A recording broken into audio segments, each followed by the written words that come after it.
COVID-19 vaccines around the world is the best sign yet life can slowly start getting back to normal. But this time last year, the virus posed some serious questions for Australia's wool industry. A world working from home with events like weddings and parties unable to take place isn't ideal for a fibre that mostly ends up in tailored clothing like suits and jackets. We shear in February, March, and we came through to sell our wool in March, April, and like everything, the world changed pretty quickly, and we saw a 30% drop in our wool prices. And at that point, we're all thinking the world's not over, but who's really going to need a luxury product like wool? As overseas orders for wool dried up, many wool growers across the country held bales back from auction. That is, almost all of them. No, we win the Dumbass Award because at the time you think that the world's all going to an end, get what you can, you've got to make commitments for finance and so on.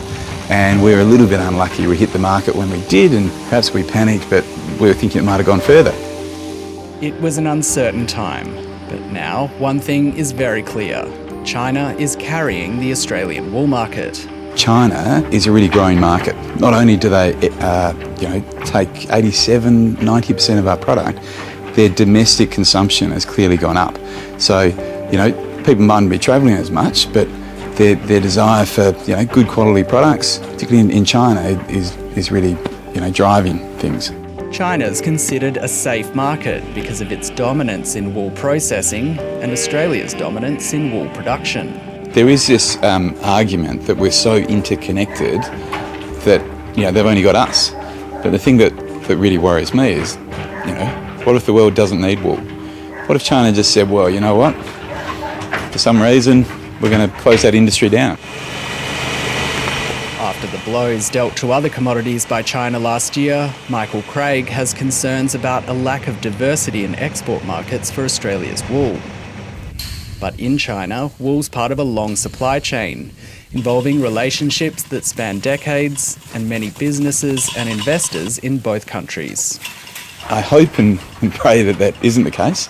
And what we hear back is that there's actually quite a lot of investment here in Australia in terms of wool production from the Chinese themselves, that it's not in their interests as well. But I think it's a little bit arrogant of us to think that, oh, well, they're just going to need us forever. That I don't know, but I produce meat as well, so I'm kind of safe. In January, China opened the door for more trade, raising the import quota on Australian wool from 36,000 tonnes to 38,000 tonnes, under terms laid out in the China-Australia Free Trade Agreement. We don't have much control over this. From a government-to-government point of view, we have zero control. From an industry-to-industry point of view, we have great relationships with China wool industry, that have been built over the last 50 years. Australian Wool Innovations says the climate in China and the affluence of its people all make it a perfect market for wool. So at the moment, it's really, from our point of view and a marketing point of view, to stimulate growth, it's all about China. Last year, AWI launched a digital campaign in China and plans similar moves in Japan and Korea, which it pegs as the next major economies to recover. This is the Optim fabric, that's right? Yeah, 100%. That's Optim technology. Pure wool. And Lunar. While the vast majority of Australian wool usually ends up in tailored garments, there's been an ongoing push and gradual adoption of the fibre into a wider range of sports and high-performance clothing. Categories like athleisure and the newly coined commuter wear are taking the technology of high-end performance gear and incorporating it into more casual styles of clothing. Accessories are doing very well, hats and scarves, and people are walking to work. They're not going on public transport, so those things are working very well. Coats are working very well at the moment. We're getting, new levels of volume there. And while demand across Europe and North America remains subdued, in China it's taking off. As a fine wool grower, the emergence of this knitwear market, that's really driven increased demand for our product. And at the same time, this northern drought has finished. So as a fine wool grower, supply's gone down, the genuine article's there, So it's actually we're in a better space than we were probably a year or two ago. There's definitely an air of optimism in the industry this year, thanks to the recent run of good wool sales. But a more serious question remains about how to actually shear this year's flock.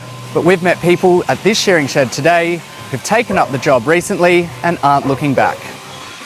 I was working in the event industry in Melbourne, and I was a designer on the team there, and then obviously COVID hit and we were pretty heavily affected, so I got long-term stood down, decided to move back to the country and pick up a bit of rousey work.